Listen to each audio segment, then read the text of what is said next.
Encuentra a tu persona vitamina, de la doctora Marian Rojas Estapé. 13. ¿Cómo sanar las heridas cicatrizadas, mal curadas o un apego inseguro? Cuando un paciente acude a consulta, me puedo enfrentar a distintas situaciones. La primera es encontrarme con una persona que tiene una crisis y que solicita ayuda para resolverla. Una depresión grave, un problema de ansiedad, una crisis de pareja. Esta puede estar motivada por algún aspecto concreto de su vida. Sufre relaciones complejas con gente de su entorno. Presenta un trauma que no ha logrado superar. Padece miedos y fobias incontrolables. Está atravesando una pérdida. Por otro lado, existen pacientes que ansían hallar herramientas para analizarse, comprenderse y gestionarse mejor, porque se dan cuenta de que existen temas de su día a día que no funcionan como deberían. Otros reconocen que el vacío interior que padecen les conduce a comportamientos que acaban convirtiéndose en vías de escape, drogas, alcohol, adicción a las redes y al sexo. En definitiva, algunos acuden porque las circunstancias son adversas y no pueden gestionarlas, y otros porque a pesar de que las cosas en general les van bien, describen un vacío y una insatisfacción global. No puedo quejarme, no tengo grandes problemas, estoy seguro de que existe gente más grave que yo que debería estar aquí, pero teniendo todo lo que tengo, ¿por qué no soy feliz? Estas personas tienen probablemente algo que no les hace disfrutar. Puede ser su perfeccionismo, un fondo depresivo, una voz interior que les machaca o una historia emocional dolorosa. En todos los casos, pedir ayuda es primordial para encontrar una paz relativa y hacer balance entre las circunstancias externas y la forma de ser de cada cual. Aprender a gestionar las emociones es una de las claves para disfrutar de la vida. ¿De qué depende la gestión emocional? Una buena gestión emocional consiste en ser capaces de regularnos ante los momentos de estrés, rabia, tristeza o frustración. El aprendizaje de esa gestión comienza en la infancia, como ya hemos visto. Y para que se active de forma sana, es necesario que haya existido en los primeros años de vida una figura cuidadora que sepa atender de manera correcta y equilibrada las necesidades y problemas del niño. El modo de vincularnos con otros está unido con cómo nos cuidaron y nos enseñaron a querer en la infancia. De cómo nos han querido, aprendemos a querer. Como te quisieron, quieres. Cuando aparece un trauma en la infancia, se daña la capacidad de gestionar las emociones de forma correcta en la edad adulta. Los traumas pueden ser más o menos graves. Ignorar a los hijos de modo reiterado, un abuso, bullying, acoso, recibir humillaciones, pero incluso los moderados o ligeros también dejan su huella. Las heridas emocionales impactan en quien te has convertido en la edad adulta. Comprender esa evolución, en tu caso concreto, te pondrá en camino para poder sanar los golpes que recibiste. Como padre, no olvides que esa autorregulación emocional se educa desde la niñez. Como hijo, analiza cómo te enseñaron a gestionar el conflicto. Aquí te dejo el proceso con el cual yo trabajo. Como lector que estás inmerso en estas páginas, estoy segura de que algún concepto resonará en ti. Voy a ir enumerando diferentes pasos de mi camino terapéutico con los pacientes, pero no todos requieren atravesar cada fase. Algunos tan solo con entender ciertas nociones ya se sienten aliviados y mejoran. Comprender es aliviar. Entender, acompañar y empatizar con un paciente puede significar un punto de inflexión importante.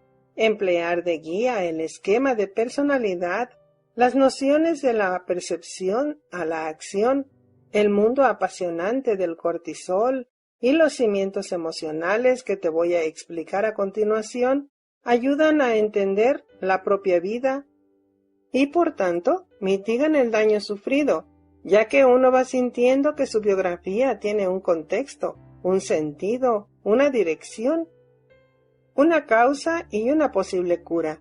Conforme uno va comprendiendo, el terapeuta puede ir introduciendo nuevos conceptos y nociones para ayudarle. Mi terapia vitamina. 1. Integrar todas las facetas. Durante la terapia escucho atentamente a la persona que tengo delante y voy encuadrando su sistema de apego, su forma de gestionar las emociones, su personalidad y cómo responde su cuerpo y su mente a todo esto. Ese primer día explico lo que denomino el esquema de personalidad, a la vez que doy al paciente unas nociones sobre cómo se unen en él la mente, la psicología y el cuerpo, lo físico. Se lo transmito de forma personalizada, descifrando su propia historia desde el cortisol, el cuerpo, la inflamación, la somatización, la personalidad, la gestión de personas del entorno y su sistema de apego. Son unas nociones iniciales, pero dan un sentido a la persona que viene a verme. Entender sus síntomas, sus relaciones y su comportamiento le ayuda a visualizar el camino de superación. 2. Esquema de la personalidad. El esquema de la personalidad se erige como uno de los pilares del tratamiento desde el primer día. Ya lo mencioné en cómo hacer que te pasen cosas buenas, pero me parece interesante recordarlo aquí. Poder plasmar en una hoja el tipo de personalidad, los rasgos del paciente, junto con los factores de estrés, aquello que le pone en modo alerta y le sube el cortisol, y las consecuencias físicas que tiene, somatización y psicológicas le impulsa a comenzar su travesía hacia la mejoría. El caso de Pedro. Pedro acude a mi consulta porque desde hace muchos años sufre de ansiedad. Analizamos juntos su forma de ser. Es una persona obsesiva, le da muchas vueltas a todo, perfeccionista y muy tímido. Rozando la personalidad evitativa, identificamos sus factores de estrés. Le cuesta gestionar el hecho de encontrarse con su exnovia a diario, porque trabajan juntos. La gestión de los temas económicos difícilmente llega a fin de mes, y acudir a actos sociales. Su timidez le paraliza. Su personalidad bajo los factores de estrés se modifica y lo somatiza físicamente, dolores de cabeza constantes y reflujo, y psicológicamente ansiedad e insomnio. Pedro lleva años tomando pastillas para los problemas digestivos, para la ansiedad y para el sueño. Ha atajado los síntomas, pero ha ignorado la causa. Ahora ya entiende que lo que siente y percibe físicamente son manifestaciones de su personalidad, reaccionando ante factores de estrés, aprendiendo a desbloquear esos factores y a trabajar los rasgos de personalidad. Se abre un sinfín de posibilidades para la mejoría. ¿Cuánta gente lleva años tomando medicación sin haber analizado en profundidad su personalidad y sus factores de estrés? Por eso, de forma errónea, en ocasiones se dice, lleva toda la vida con depresión. Lo que sucede es que nunca ha trabajado su forma de ser y desactivado lo que le enferma y bloquea. Un tratamiento enfocado de esta manera aumenta las posibilidades de salir del túnel. Esquema de la personalidad. El caso de Pedro. 3. Expectativas. Tras escucharle y exponerle cómo funcionan su cuerpo y su mente, yo ya suelo tener unas ideas aproximadas de cómo me gustaría orientarle, pero antes busco entenderle. ¿Qué esperas de la terapia? ¿Qué quieres de mí como terapeuta? ¿Cuáles son tus principales preocupaciones? Es un tema importante, porque a pesar de que yo me excedo en ocasiones en mi labor como psiquiatra intentando ayudar un poco más de lo estrictamente psiquiátrico, es clave conocer cuáles son las expectativas. Hay tantas opciones como personas, y me gusta entender de esa primera sesión hasta dónde voy a poder ayudar como médico. 4. Relación con el terapeuta. En terapia, para ayudar a alguien con un estilo de apego inseguro, una de las primeras premisas es tratar de que la relación con el paciente sea consistente, es decir, que de cierta manera el terapeuta se convierta en un apoyo, vitamina, en una figura de confianza, para que el paciente sea capaz de mostrar sus heridas y se deje ayudar.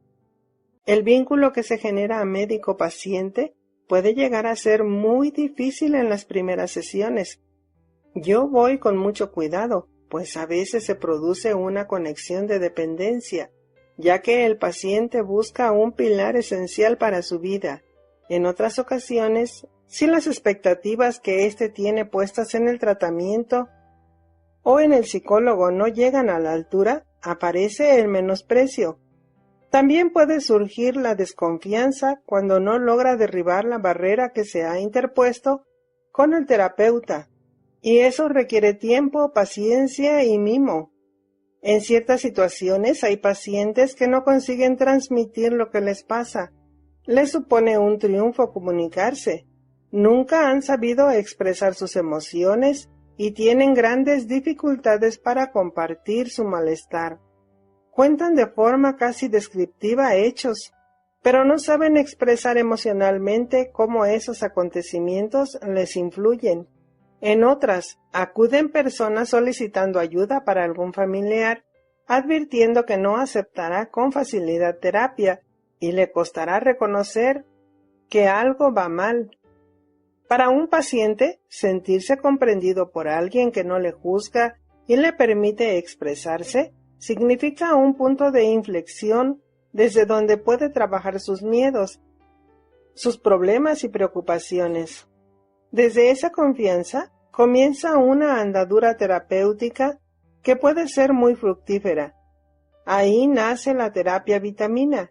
La psicoterapia es una relación cercana con alguien.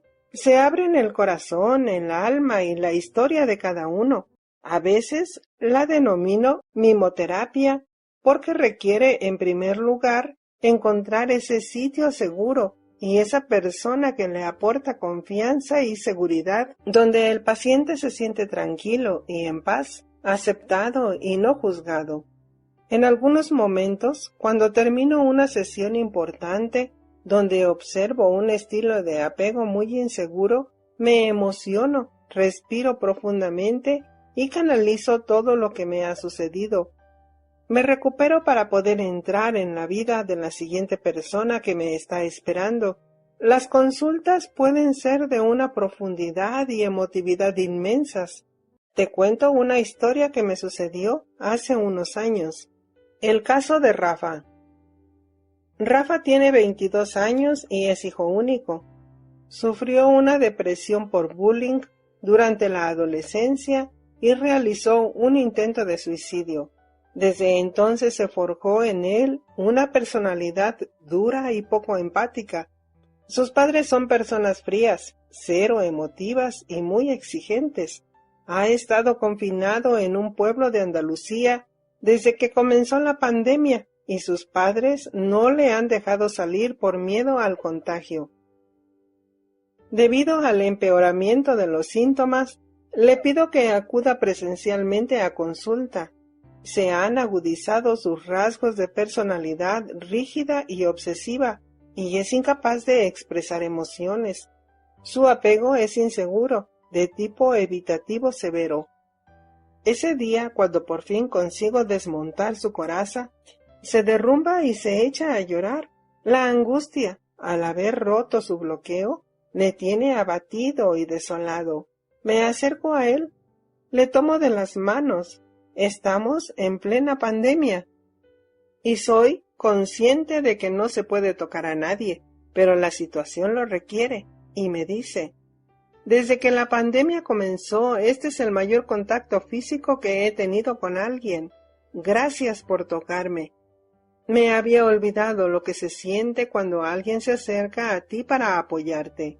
Poder ayudar a alguien que te deja penetrar en su corazón y en su alma es maravilloso, pero tambalea los propios cimientos del terapeuta. Esta es una de las causas por las que creo que los médicos, los psicólogos, los educadores y los especialistas del mundo afectivo, es decir, contar con alguien que nos oriente y nos refuerce en momentos de debilidad o saturación. Yo, por supuesto, cuento con ello. Son mis particulares personas vitamina que me inspiran cuando me noto más cansada o vulnerable para seguir con mi labor. 5. El organismo, la medicación y los suplementos. Tras combatir con el paciente mi impresión sobre su historia emocional y sintomatología física y psicológica, intento aclararle las razones que le han llevado a ser y a actuar así. Pauto si precisa un tratamiento para paliar los síntomas, desde fármacos hasta probióticos, sustancias naturales, omega 3, vitamina D, etc. La medicación a veces es imprescindible. Los fármacos pueden ser el empuje para salir de un bucle negativo y doloroso. En otras ocasiones nos saca del estado de alerta. A veces son necesarios para mejorar los síntomas obsesivos. Pueden ayudarnos a recuperar calidad de vida al poder descansar.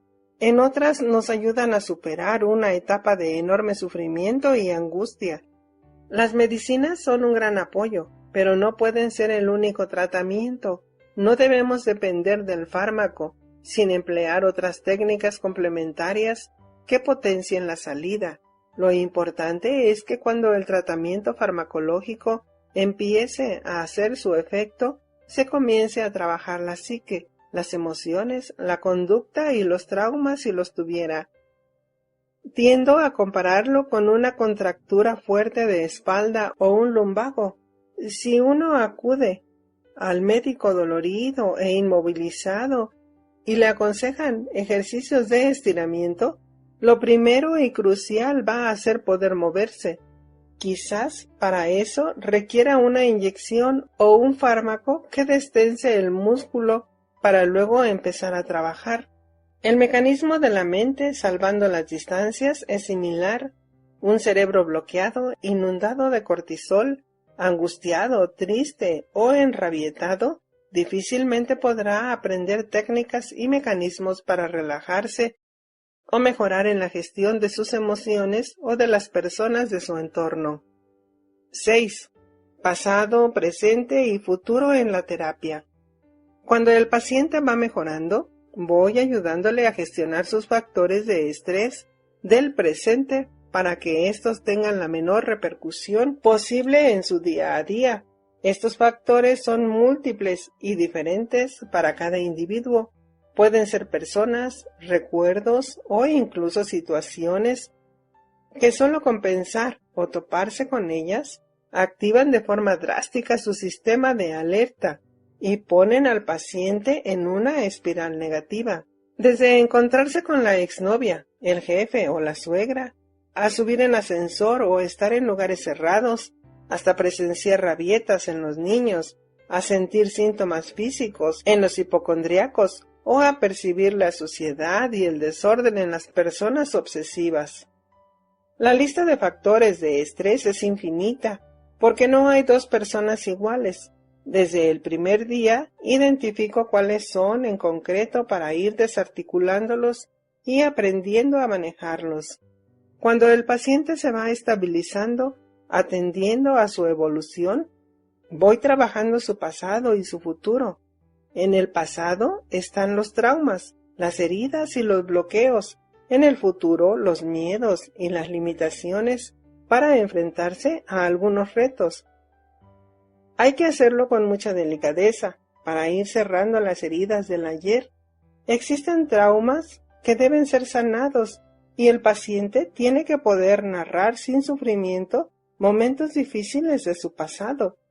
Para desactivar los factores de estrés o sanar los traumas y heridas profundas, suelo emplear una técnica, el EMDR, que me ayuda a curar o limar las heridas mal cicatrizadas para que no se atrofien. EMDR, ¿qué es y para qué sirve? Siempre repito que la felicidad consiste en vivir instalado de forma sana en el presente, habiendo superado las heridas del ayer y mirando con ilusión el futuro. La técnica EMDR, acrónimo en inglés, desensibilización y reprocesamiento por medio de movimientos oculares. Logra esto que propongo, gestionando los sufrimientos del pasado, las inquietudes del presente y los miedos del mañana. Conocí esta técnica en Camboya a través de un psicólogo francés. Me llevó a una pequeña clínica donde ayudaba a niñas violadas. Presencié un hecho donde la pequeña, con los ojos cerrados, revivía una escena de agresividad sexual terrible. El psicólogo iba relajándola mientras hablaba con ella.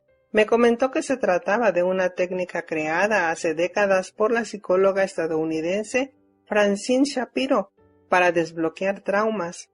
Me formé en cuanto volví a Madrid y reconozco que es impresionante lo útil que llega a ser.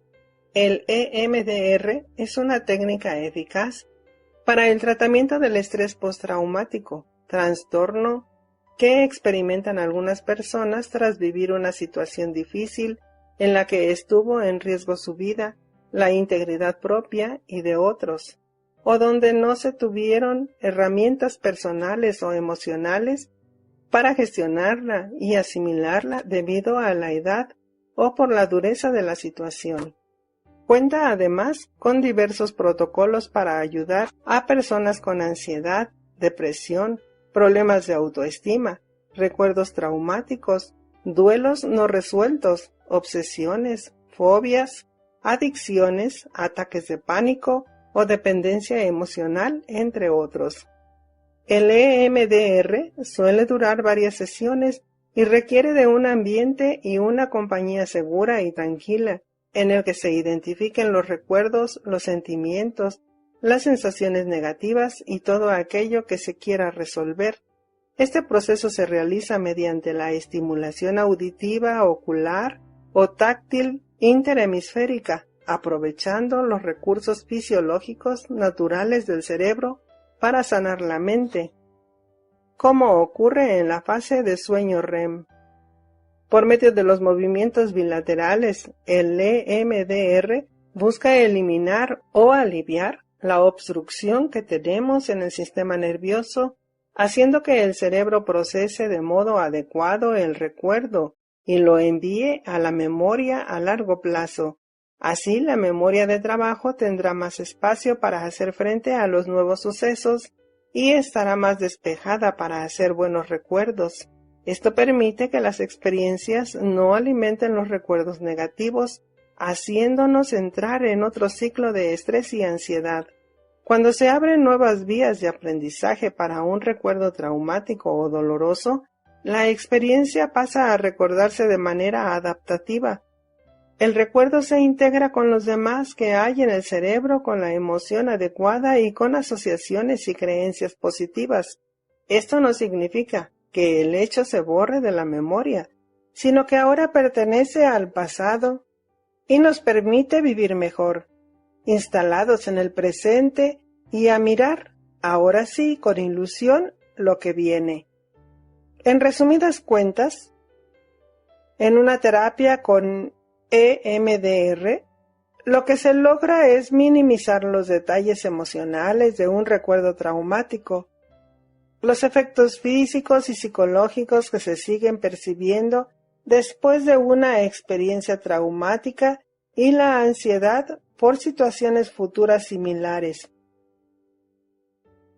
Gracias al EMDR, somos capaces de generar una narrativa del trauma, es decir, a medida que uno puede verbalizar el trauma y crear una historia o cuento sobre lo sucedido, la mente va integrando lo que ocurrió y las heridas van sanándose. En ocasiones he empleado el EMDR para ello, reviviendo el trauma a la vez que generábamos un contexto, con resultados esperanzadores. El doctor Daniel Siegel es un experto de estos temas. Su libro, El cerebro del niño, se encuentra entre los míos de cabecera. Lo recomiendo a los padres y educadores que quieran mejorar y entender la relación con sus hijos o alumnos. Los va guiando para entender el cerebro del niño, ayudando a mitigar el dolor y aprendiendo a acompañar a los pequeños en sus fases de crisis o de crecimiento. Siegel identifica un tema importante. Existen etapas muy sensibles en el trauma. Si el hecho acontecido se produce de 0 a 3 años, no debemos jamás pensar que el niño no se acuerda. La memoria implícita está presente desde los últimos meses de embarazo y por tanto, lo que suceda durante esa etapa sí tendrá impacto. Suele ser difícil abordar esas heridas, pero hoy existen terapias para llegar a las profundidades de la mente y de las emociones y ayudar a esos niños que vienen dañados. En el trauma hallamos niños que no son capaces de contar ni de evocar su historia. Hay recuerdos inconexos, lagunas de memoria, fragmentos cortados o bloqueados. El trauma reduce la conectividad entre ambos hemisferios y cuesta integrar el suceso con la emoción. Tratar algunos de los temas genera un dolor inmenso en su corazón y faltan palabras que puedan describir lo que sienten. Narrar las historias da sentido a los traumas y ordena los pensamientos. Por eso fomento ser capaz de narrar integrando el trauma, para convertirlo así en algo más digerible y coherente. Hace unos años realicé un curso maravilloso sobre trauma impartido por 2 psiquiatras, el doctor Alberto Fernández Lira y la doctora Beatriz Rodríguez Vega, quienes explicaron la importancia de la mentalización, es decir, de la capacidad de percibir o interpretar la conducta de los demás mientras somos capaces de entender el propio comportamiento, a la vez que identificamos estados mentales, emociones, intenciones, creencias, sentimientos e ideas propias y ajenas. Es como una forma de empatía superior en las personas que han sufrido traumas severos. Esa capacidad de mentalizar se bloquea. En Camboya, las jóvenes violadas mostraban un tono emocional bajo, mínima energía al hablar y un lenguaje poco coherente al relatar las historias vividas. Esas niñas, al igual que las personas con traumas severos, suelen tener un hemisferio derecho menos desarrollado y maduro que otras personas de su edad que no han pasado por esas historias dolorosas. Una manera de estimular su hemisferio derecho es mediante juegos, música, bailes, arte. La arteterapia puede generar cambios espectaculares, contacto físico y el abrazo. En estos casos el médico debe entrar de forma paulatina en la vida de quien tiene delante, esperando y avanzando, analizando cada efecto producido en el paciente, para seguir midiendo los pasos que se deben tratar. 7. ¿Cómo interpreto las cosas? He repetido en numerosas ocasiones que la felicidad no es lo que nos pasa, sino cómo lo interpretamos. Esa interpretación depende de 3 factores: el sistema de creencias, lo que pensamos y esperamos de la vida, el estado de ánimo y la capacidad que tenemos para filtrar la información y quedarnos con lo importante.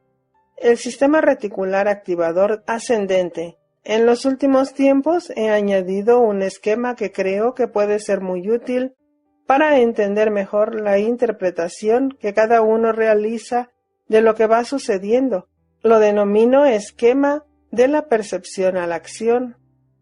Suelo garabatearlo en un folio, poniendo unos ojos grandes y un corazón. De la percepción a la acción.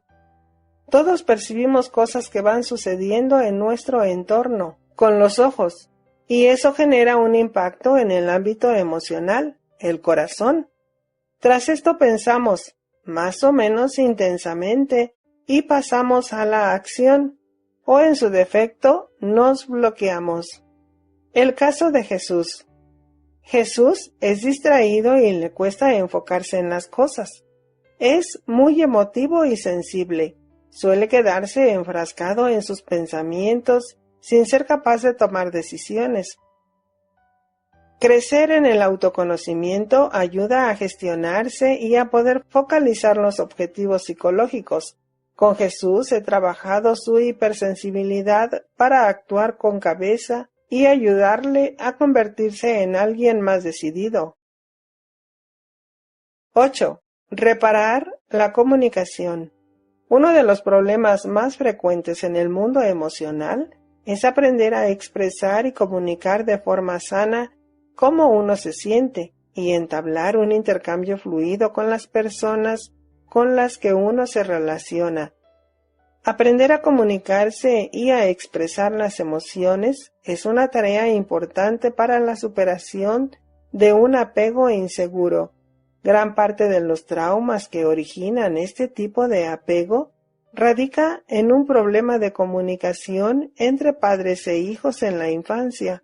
Es decir, muchas heridas aparecieron al no poder comunicarse verbalmente, al no existir comunicación afectiva.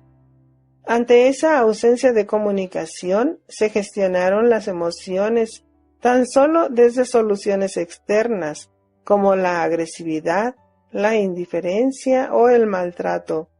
Esta es la clave por la que creo profundamente en el poder balsámico de la comunicación. En terapia enseño al paciente herramientas para aprender a expresar su malestar, su cariño o sus emociones sin agresividad.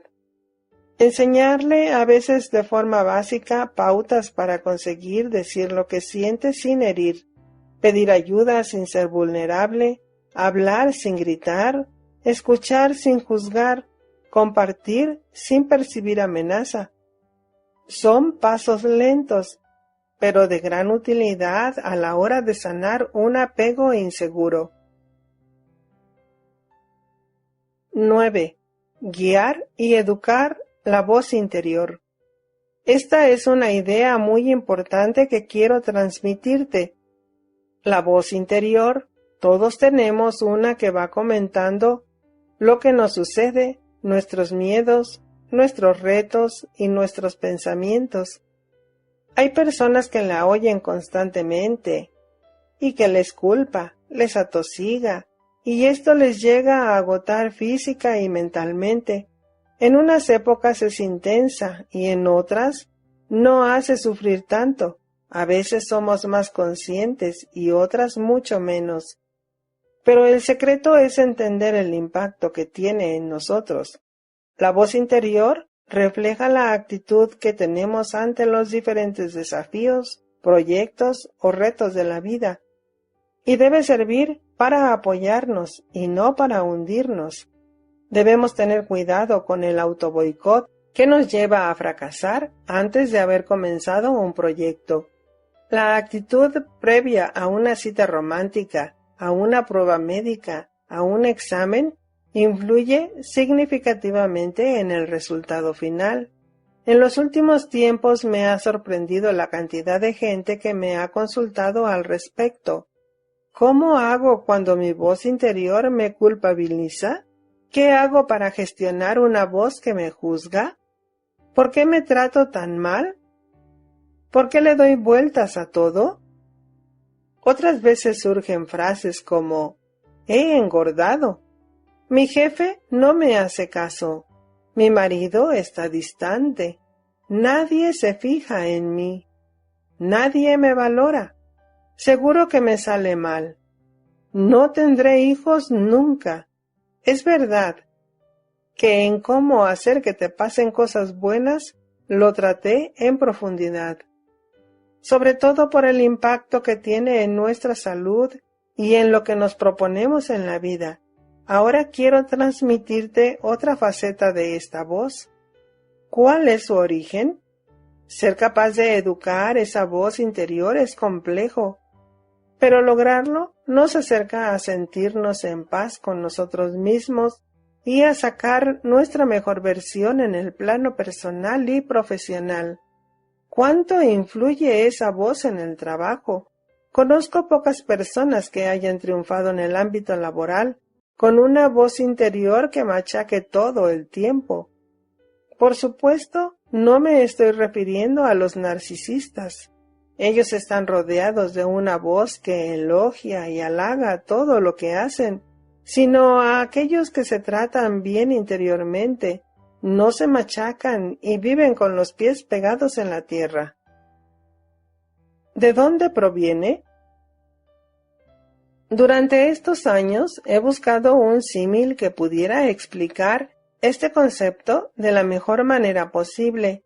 He diseñado un esquema que espero que te sea útil y puedas aplicarlo en tu vida. La grabadora en la infancia se convierte en la edad adulta en la voz interior. Todos cuando nacemos venimos de algún modo con una grabadora vacía, como si de un folio en blanco o un disco duro vacío se tratara. Ahí se van grabando acontecimientos, afectos y conversaciones de aquello que nos va sucediendo. En esa voz interior, la clave radica en cómo nos hablan nuestros padres, desde un no me siento orgulloso de ti, hasta un eres un perezoso. ¡Qué buen hijo eres! Eres un desordenado. O bien, confío en ti, lo lograrás. ¿Cómo se trataban entre ellos? Por ejemplo, no hay quien te aguante. Te quiero mucho. ¡Qué pesada eres! Eres un egoísta. ¿Cómo hablaban nuestros padres de nosotros a otros? Este niño es insoportable. ¡Qué pesado es! Tengo un hijo muy bueno. Donde digo padres, puedes añadir hermanos, profesores o familiares cercanos.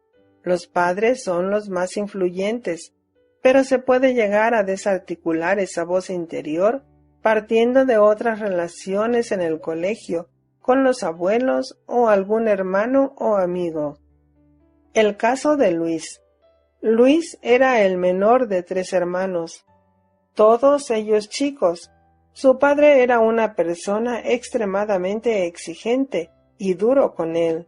Me contaba que constantemente le señalaba como el más feo y menos atlético de sus hijos. Participaba en los eventos deportivos de los mayores, pero nunca fue a verle a él. No pierdo el tiempo viendo a un torpe correr. El día que juegues como tus hermanos, iré a apoyarte. Esa humillación constante se grabó en su cabeza y le ha perjudicado enormemente de adulto. Su voz interior le repite siempre que no vale lo suficiente para sus jefes y, por supuesto, tampoco para sus padres. No lo vas a conseguir. Tus jefes no te valoran. Seguro que te echan del trabajo.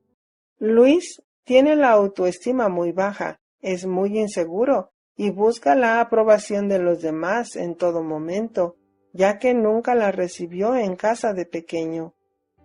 ¿Cuánto influye? No es algo exacto ni desde luego matemático, pero puede ser orientativo como adulto que intentas entender tu historia o como padre que tienes hijos y quieres ayudarles a sacar su mejor versión. Esa influencia es especialmente fundamental hasta los 6 años, en torno a un 50%. De los 6 hasta los 12 años vuelve a tener una importancia de un 25% y el resto de la vida de otro 25%. Estas cifras son aproximadas, no exactas, pero me parece que reflejan la importancia de cada una de esas etapas. Uno puede haber disfrutado de un apego seguro y sano con sus padres, Pero tener la mala suerte de toparse con una relación de pareja terrible y agresiva o con un jefe complicado, y eso generará heridas y podrá influir en la actitud, en los miedos y en la voz interior. Pero si la infancia ha sido relativamente buena, la sanación de esos momentos será más sencilla. Esto lo explica de forma maravillosa Boris Cyrulnik. La seguridad que tiene un adulto proviene del sistema de apego que se creó. Las heridas no hacen el mismo daño si se producen en una persona con una grabadora sana y un apego seguro, que con una grabadora destructiva y agresiva y un apego inseguro. Esa voz marca de cierto modo nuestra autoestima y genera en muchos instantes problemas de indecisión. La propia vida se nos hace un mundo, porque nunca sabemos dónde está la decisión correcta. Elegir significa tener una idea sobre las cosas más o menos clara, tener pilares firmes en los que apoyarnos para tomar decisiones, elegir y actuar. Para ello hay que saber quién soy yo, qué me gusta, qué me disgusta, cuáles son mis límites y a qué estoy dispuesto a renunciar en la vida. Las personas con baja autoestima tienen una voz interior que les machaca. Por tanto, ser aceptados por nuestros progenitores cuando nacemos es fundamental. Si eres padre, piensa en cómo ves a tus hijos. Sigo conociendo historias donde hay padres que me reconocen, no sentirse orgullosos de sus pequeños y que de alguna manera se lo hacen saber. El rechazo en todos sus aspectos marca al ser humano y en los casos de padres a hijos de forma muy perjudicial y dañina. Mucha gente se tortura con esa vocecita que no deja de ser una réplica de lo que escuchaba en la infancia de boca de sus seres queridos. Esa voz interior tiene un impacto esencial en la seguridad en ti mismo y en tu capacidad de tomar decisiones, en tu autoestima, cómo te tratas a ti mismo, en tu comportamiento. Aquí pueden suceder dos cosas. Por un lado, que entiendas tu infancia, la sanes y la superes, y por tanto que seas capaz de marcar tu propio camino libre de esas heridas. Pero puede ocurrir lo contrario, que ese lastre te siga perjudicando al no haber sido capaz de curarlo o trabajarlo en tu vida. El caso de María. María es ingeniera industrial. Trabaja en una multinacional y habla 4 idiomas. Tiene 30 años y le falta motivación. Estoy muy insatisfecha con mi vida. No me gusta en quién me estoy convirtiendo. Desde pequeña he estudiado muchísimo. Mis padres eran muy exigentes conmigo y con mi hermano, y nunca se nos permitió sacar menos de un sobresaliente. Todos los días teníamos varias extraescolares y nos despertaban 1 hora antes para aprender música. Siempre me he esforzado y he renunciado a planes y a viajes con amigos por los estudios y el trabajo. En mi vida había horarios y actividades programadas. No se nos permitía perder el tiempo. Tengo la sensación de haber vivido toda mi vida en tensión. Mis padres nos decían que se sentían orgullosos si no fallábamos y éramos los número 1. Y prosigue. Ahora no sé qué me pasa, pero vivo en una situación de insatisfacción constante. Nada me llena. Tengo que estar continuamente haciendo cosas en el trabajo o en casa. Limpio, ordeno, escuchando algún podcast de historia para aprovechar las horas. Siempre estoy pensando en actividades para hacer y cuando paro o descanso me siento mal conmigo misma. Es como si me diera cargo de conciencia.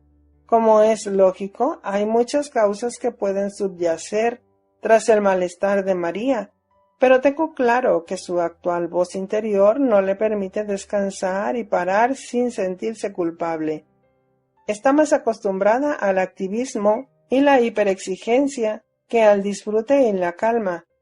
Una grabadora repleta de «debe ser» crea adultos perfeccionistas que no se permitan un fallo, y no olvidemos que el perfeccionista es el eterno insatisfecho.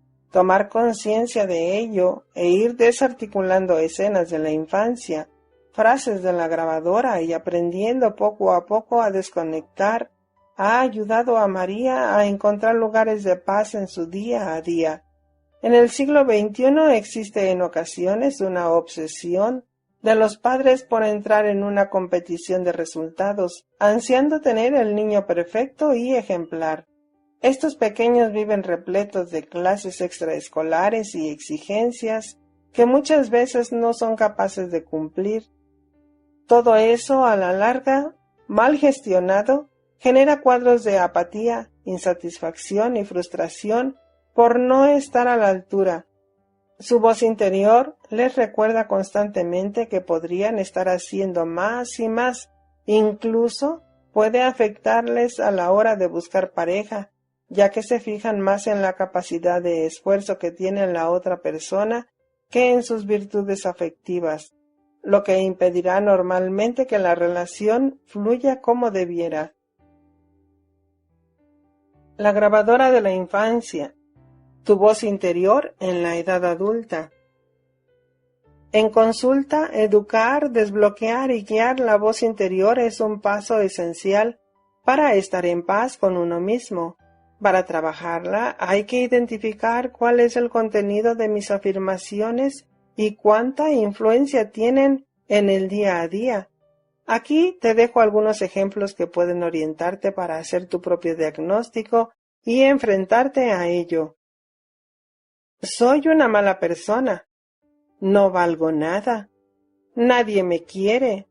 No soy digno o digna de recibir amor y de ser querido o querida por alguien.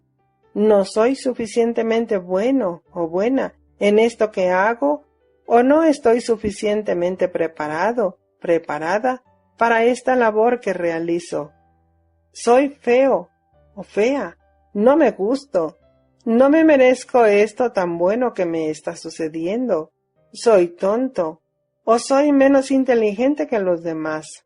Daría igual que yo muriera, a nadie le importaría. Me merezco que me pasen cosas malas. Soy distinto o distinta a los demás. Mis padres y amigos no me aceptan. He cometido muchos errores. Nunca llegaré a hacer nada en esta vida. Soy un fracasado o fracasada.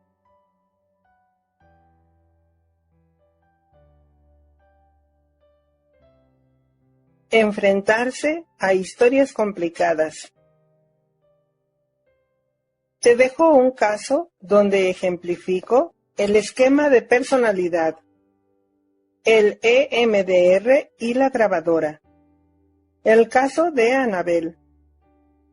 Anabel sufre un trastorno de ansiedad generalizado con ataques de pánico. Lleva años en terapia con diferentes psiquiatras y psicólogos, pero reconoce que no acaba de sentirse bien del todo. Una de sus preocupaciones es que se siente culpable por cualquier cosa que hace. Tengo una voz interior que me machaca y que me dice que no voy a conseguir nada en esta vida. Recibo a diario constantes mensajes negativos y eso me genera una profunda inseguridad. Anabel es enfermera, está casada y es madre de una niña. Se siente triste, apesadumbrada y fracasada. Es extremadamente sensible al estrés, lo que la convierte en una persona frágil. Además, es tímida y desconfiada, lo que le lleva a bloquearse en muchas ocasiones, cayendo en melancolía y episodios de tristeza profunda. Para frenar los ataques de ansiedad constantes que sufre a lo largo del día, comenzamos con un tratamiento farmacológico y a las pocas semanas iniciamos la terapia vitamina, con la que aprendió a gestionar los momentos malos y a analizar los factores de estrés. Lo hacemos con su esquema de personalidad, donde plasmo sus rasgos. Esquema de la personalidad. El caso de Anabel. En este caso, vemos que las causas del estrés son varias. Ver a su jefe, encontrarse con sus hermanos y compañeros del colegio, y mirar su cuenta en el banco y comprobar que no llega a fin de mes. En su infancia nadie le prestaba atención, y si lo hacían era para meterse con ella. Su madre trabajaba muchas horas y fue criada por una tía. La madre aparecía de vez en cuando y alternaba instantes de cariño con otros de nervios y ausencias. Anabel nunca sabía, al despedirse de ella, cuándo volvería a verla. Su tía era muy estricta y jamás demostraba afecto, algo que la hizo sufrir enormemente. Nunca generó vínculos sanos con las figuras femeninas. Por un lado, en el ámbito familiar, su tía, que tenía mucho carácter, la juzgaba y criticaba y le decía cosas como: «Si tu madre te viera hacer esto, se avergonzaría de tener una hija como tú». Su hermana, que era muy inteligente, era la preferida de todos, incluida su tía y su madre. Nunca se llevó bien con ella. En el ámbito social, tuvo problemas con los compañeros de clase, pues no encajaba con ningún grupo. La terapia de Anabel consistió en explicarle su alto nivel de cortisol, del estado de alerta de su mente y su mundo emocional. Analizar sus cimientos emocionales y la grabadora de su infancia. Pautar un tratamiento para frenar los ataques de ansiedad y el estado de melancolía. Trabajar su personalidad e ir revisando sus rasgos principales, la sensibilidad, la timidez y la desconfianza. Identificar factores de estrés y escenas traumáticas y desbloquearlos gracias al EMDR. A través de la técnica del EMDR, pasó por dos hechos principales. El primero tuvo lugar un día en el patio del colegio cuando era observada por el grupo de chicos populares. La imagen que le bloqueaba eran sus caras juzgándola y riéndose de ella. Anabel, ante esto, sentía miedo.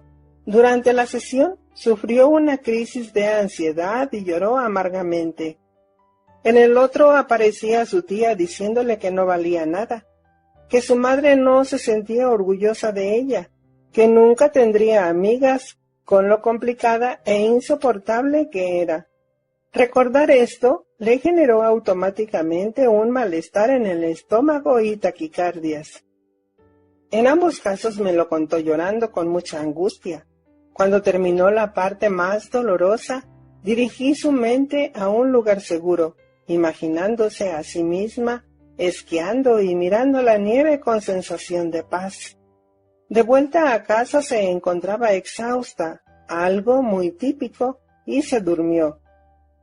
Al día siguiente estaba más tranquila, incluso se topó con su tía por la calle y no le surgieron las taquicardias y la angustia.